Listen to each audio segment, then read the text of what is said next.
G'day guys, what is going on?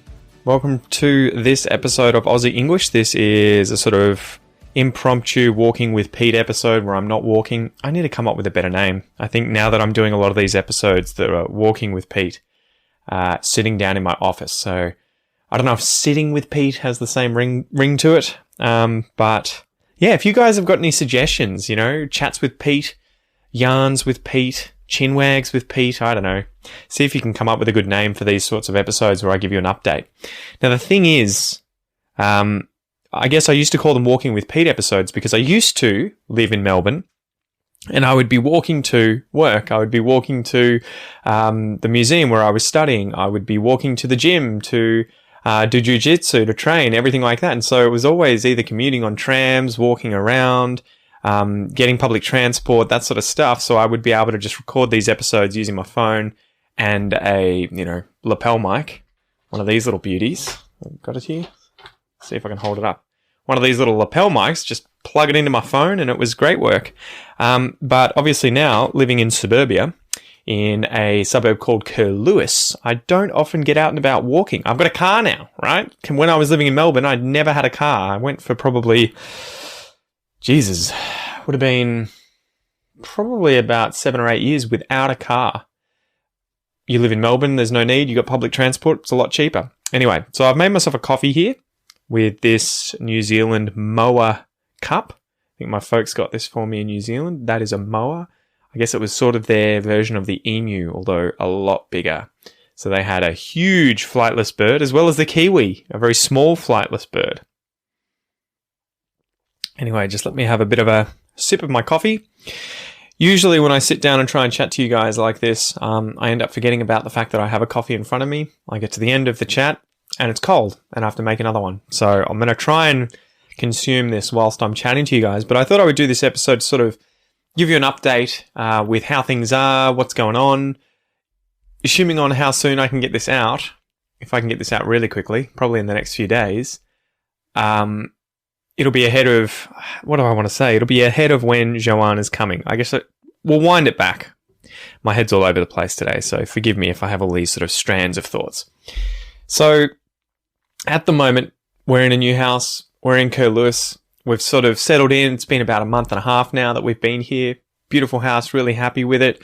Although, there are some complaints in terms of the location. I definitely have to remember how privileged I am in terms of the country I live in, when I was born, the kind of wealth that the society that I live in has, and that I have a roof over my head and everything like that. But my only little complaint about living somewhere like Curlewis is that there is no forest close by. I would love to have some mountains, some forest somewhere that I could go for a walk, right? I mean, first world problems, but I would definitely love to be able to just transport Curlewis, this suburb, to somewhere like the Dandenongs or the Otway Ranges down the coast of Australia, past, along the Great Ocean Road, and be able to just leave my house and go for a walk in the mountains. So that's my only little gripe, my only complaint about where we're currently living. Everything else is perfect, but I would definitely love a little bit more nature nearby without having to go and drive there, right? If I go for a drive for, half an hour, I'll get to the beach or I'll get to somewhere I can go and, be at one with nature, get my sort of, nature rocks off, right? Have that sort of getting back to nature. I don't know. There's something cathartic about it. There's something very relaxing and peaceful about being in nature. I don't know if you guys feel that, but I definitely feel that when I'm out there, at the beach, in the forest. You can hear the animals, you can hear the wind, the water. It's just, it's incredible. It's almost like a meditative thing. I don't know if it's like good for the soul. I'm sure there's studies done on this, and I'm sure compared to, say, living in a city, psychologically, physiologically, it's probably better to be living somewhere peaceful, which is often where there's nature. But yeah, I wonder if you guys feel that too. I do. And it's, at the moment, I'm struggling with trying to save up at the moment to put together a house deposit so that we can buy a house and finally be not paying rent anymore and actually, investing our money in something we own. And the hard part at the moment is working out where on earth to buy a house. We're kind of screwed because at the moment the housing market is moving away from us so quickly. It's like happening at light speed where the prices of houses are just going insane. This house, I believe, was sold, or the land was sold in like 2011 for like $155,000. And a few weeks ago, the house across the road here in Curlewis sold for nearly $800,000. My parents bought their house in Ocean Grove in, I think, 1996 for like $150 something thousand, in the 150s there. Their house is now today probably worth over $1 million. So how on earth we're ever going to be able to buy a house in this kind of location is beyond me. I have no idea. We're going to have to save up, like $100,000 if we wanted a 10% deposit on a house to get a loan from a bank, which seems like a ridiculous amount, right? That would be like an entire year's income. So that seems beyond me. I don't know how we're going to do that. Craziness. But yeah, it's just very interesting to see how on earth our children too are going to be able to afford houses. So that's the sort of thing I'm battling with at the moment. It's working out, where do we want to live? Where can we afford to live? How are we going to get money together to be able to buy a house? Maybe we just have to settle for living further away from somewhere like where I grew up in Ocean Grove, or like Geelong or Melbourne. Maybe you have to go rural. There's a lot to think about, because it's a big commitment. And I'm sure you guys have sort of faced the same sort of thing. But yeah, so we're currently, I guess, waiting for Joanna to arrive. And I'll get onto that shortly. Where we've moved into this house. We're thinking about saving up to be able to try and buy a house in the next year or two. We're dealing with Noah's terrible twos. So some days he's a beautiful child. He's awesome. He's, the life of the party. Very happy. Very nice to be around. And then other days he is the devil incarnate. And obviously I'm being facetious. I am exaggerating a little bit, but some days he can definitely stress you out with the amount of crying, with the constant tantrums. He's always chucking a tanty. There's some good Aussie slang for you. A tanty is a tantrum, right? When a baby cries or gets upset or angry, starts screaming and shouting, he's chucking a tanty, having a tanty. So Noah's been doing that quite a bit at the moment, usually randomly. Like, it's not that he's, say, incredibly hungry. He just wants to do something and he can't do it. Or maybe he's trying to play with something and he's trying to do something that he can't manage to do. And he instead, just throws the thing and starts screaming. So having to deal with that, definitely having to try and sort of, zen it out and just relax. So that's been fun. And then on top of that, I guess we're dealing with Joanna, which is our second child, who's going to be born probably this week. So depending on when this episode comes out, that's going to be an interesting event for you guys. This will probably be released after the fact because we've had issues on and off with Joanna. I think up to about week 20 something, maybe 20, 24, she was perfect in terms of size, health, development, growth. And then when we got to week 28, as many of you guys probably know, we found out that she was suddenly in like the second percentile, right? So really, really small. 1 in 50. She was the smallest out of 50 children, right? Out of every 50 children, the second percentile is the smallest child in that 50 children. So she wasn't growing very fast, and we were kind of like having to go to the hospital every single week, probably 2 or 3 times, to get monitoring, to get ultrasounds, to make sure that she was still getting enough nutrients, the blood flow was right, to track how she's growing. Was she growing? Was she doing better?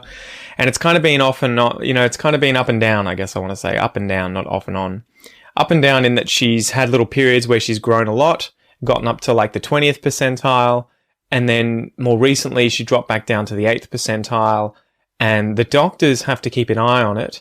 Some of you guys will probably know better than me because you'll work in this area, right? As nurses, as doctors, as obstetricians. But apparently the issue is that if children aren't developing very quickly, it's quite often related to how much nutrients they're able to get through the placenta. through the umbilical cord into themselves. And the doctors have to keep an eye on that, because if something suddenly changes, she could be at risk of, getting sick or potentially dying. So that's why we have to go in so often to have a check on that. It's also why, if she's very small, she needs to be delivered early. So potentially now at about week 38 in the next few days, because if they let it go too long, there's the increased risk of something suddenly changing and then Joanna effectively, being in trouble whilst inside Kel.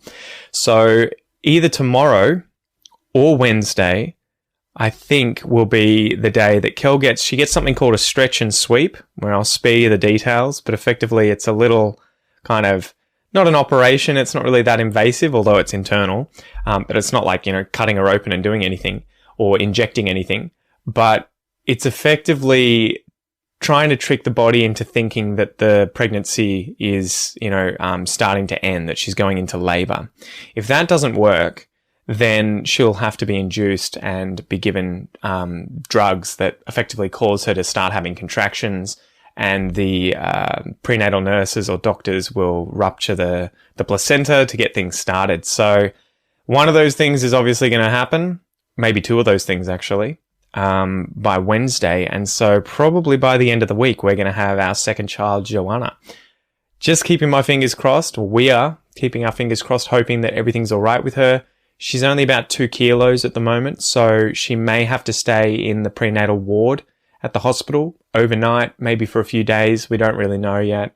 We're just going to have to see when she arrives. But at least everything that the doctors are saying and everything is that she's just really small. She seems anatomically normal. Brain development's good. Organ development's good. Size is just the problem. She's just smaller than she should be.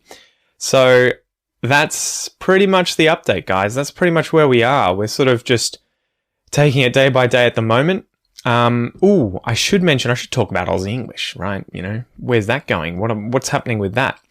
So I guess that's the background with the house, with Noah, with Joanna. Kel's doing really well. She's obviously, tired, putting herself under a lot of stress, trying to do as much as she was doing when she wasn't pregnant.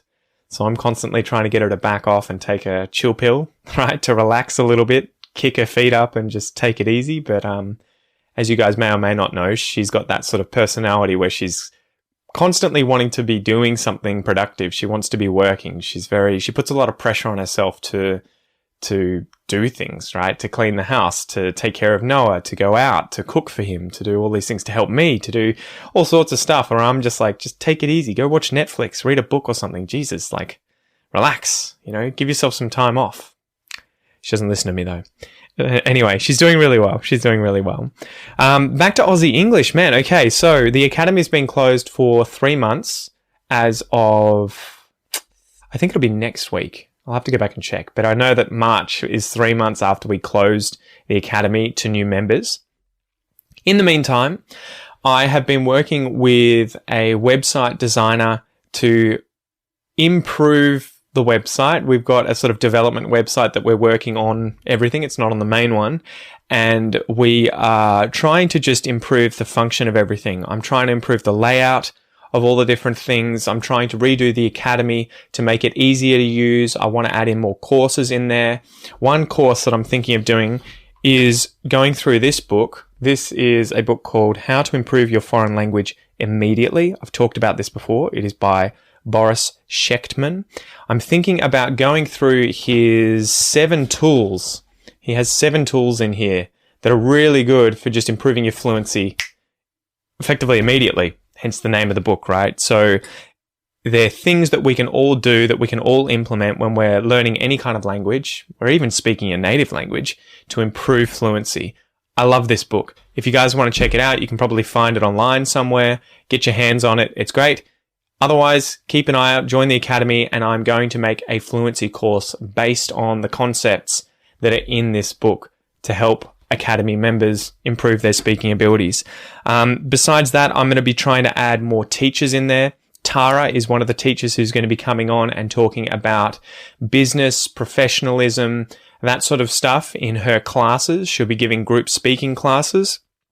We have Ian in there at the moment who does more history and culture and current affairs kind of things are related to Australia. So he gives 3 classes every single week to students that can come and practice their speaking. Tara's going to be doing 2 to start with. She may get up to 3, but I want there to be effectively a class every single day of the week eventually that you guys can either go to or watch after it has taken place, so you can see the recording and just be practicing your speaking, your listening, everything like that about many different topics: business, Australia, history, culture, news, current affairs, personal relationships, whatever it is.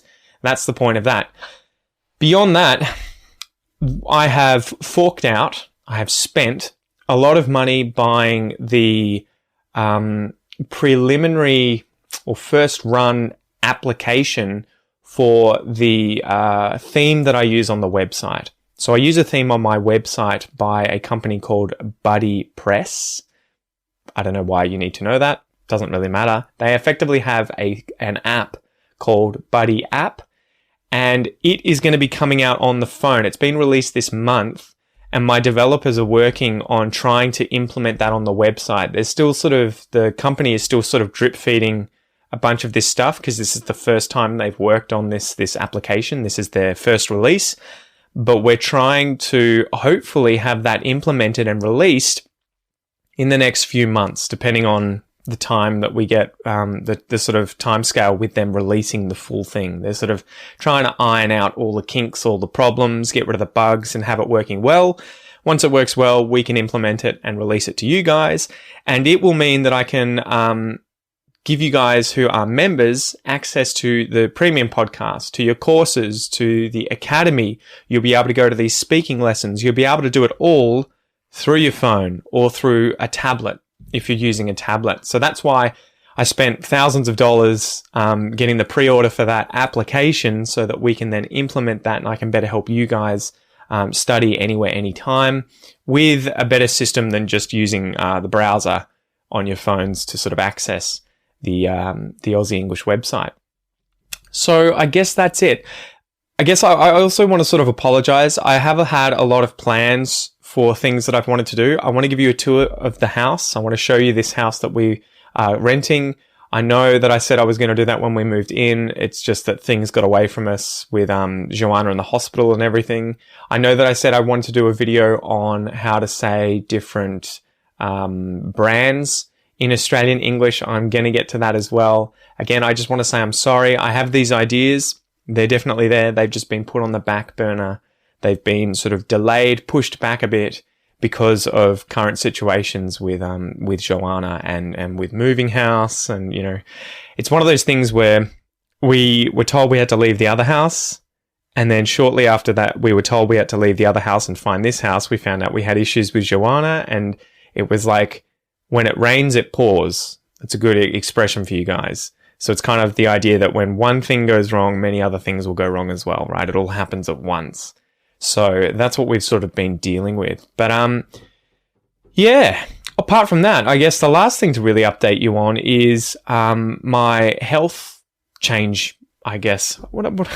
My English is horrible today. What am I trying to say? The changes that I've implemented in my life regarding my health. So I've been trying to work out, right? I've been working on the guns on my body. I've been doing squats and deadlifts and bench press and a lot of work thanks to my PT, my personal trainer, Marcus Kane. You guys can follow him on Instagram. Just look for Marcus Kane. I've tagged him before. I've mentioned him. He's one of my mates from high school. I recently interviewed him on the podcast. You can go and check that out where we talk about nutrition, working out. There's a whole bunch of interesting things that we chat about there, but he is effectively helping me to turn my life around so that I'm eating better, I'm working out really well, and I'm just in a better place physically, and health-wise. And it's been great. So I've probably been doing it now for maybe 2 months. And at the moment, most of what I'm doing workout-wise is just to condition my body to get used to what's going to come in the future. So obviously when you get started at the gym, you start getting those gains, right? Your muscles start growing. A big problem though is that if you rush too fast with trying to lift heavy weights, your muscles may be big and they may be able to do it, but your joints, your ligaments, your tendons, your connective tissue, doesn't adapt as quickly. And so you need to take, months working up to that heavier sort of lifting stuff, the more intense stuff. So that's what I'm currently working on. And yeah, I'm trying to read a whole bunch of books to just learn more about physical health. I think I showed you guys recently. I don't have it here, but I'm reading The World's Fittest Book by Ross Edgley. Check him out. He is absolutely insane. Guy, he swam around the UK the whole way around in like 175 days straight. Absolutely nuts. Anyway, talk about inspiration. So yeah, that's sort of an update for now. Trying to think, is there anything else that I've left out? I think that's pretty much it, guys. I think that is pretty much it. The next few months, I have a feeling, are going to be pretty stressful and cooped up inside. I think I have a feeling that we're going to be at home a lot of the time taking care of Joanna. But I will keep you guys up to date with how things go. I'm looking forward to the next chapter in our lives. Kel and My's life. Kel and our, I don't even know. I'm so tired, guys. I'll tell you what. But yeah, and I should say thank you to all of you guys, especially on Instagram. You guys have been sending me a lot of messages, a lot of emails, a lot of comments everywhere, just supporting me, supporting Aussie English, supporting Kel, following Noah and his development. And I just want to say thank you so much. The support means the world to me and to us. It's just incredible to have you guys here, following this ride that is, our lives, I guess. So yeah, thank you so much. And until next time, peace.